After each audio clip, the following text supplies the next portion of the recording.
జపాన్‌లో మనం ఏ పేపర్‌ల మీద సంతకాలు పెట్టాలన్నా మనం చేత్తో కానీ, లేదా వేలిముద్రలు కానీ వేయడానికి అలో చేయరండి. వీళ్ళకొక ప్రొసీజర్ ఉంటది. సో, వీళ్ళకేంటంటే ప్రతి ఒక్కరి దగ్గర వాళ్ళ సిగ్నేచర్‌కి సంబంధించిన ఒక స్టాంప్ ఉంటదనమాట. దాన్ని జపనీస్‌లో హంకో అంటారు. ఇదొచ్చేసి మనకి వెండింగ్ మెషిన్స్‌లో దొరుకుతదనమాట. అలాగే హంకో షాప్స్ అని కొడితే దగ్గరలో ఉన్నాయి చూపిస్తది.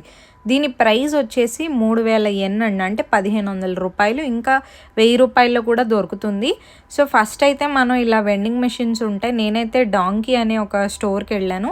అక్కడ వెండింగ్ మెషిన్‌లో ప్రాసెస్ చేయాల్సి ఉంటదనమాట. మనకి తెలుగులో అక్షరాలు ఎలా ఉంటాయో వాళ్ళకి కూడా ఉంటాయి కదా! వాటిని కథాకానా, హిరాగానా, కాంజీ అంటారు. వేరే దేశాల వాళ్ళ పేర్లు రాయాల్సొచ్చినప్పుడు మనం యూజ్ చేయాల్సింది కథాకానా అండి. సో, ఇక్కడ చూపిస్తున్నట్లుగా మనం మన పేరుని ఎంటర్ చేసి లేదా రాయొచ్చు కూడా. ప్రాసెస్ అంతా మనం చేసి 10-15 నిమిషాలు వెయిట్ చేస్తే అదే డివైజే చెక్కేసి మన పేరుని ఇస్తదనమాట.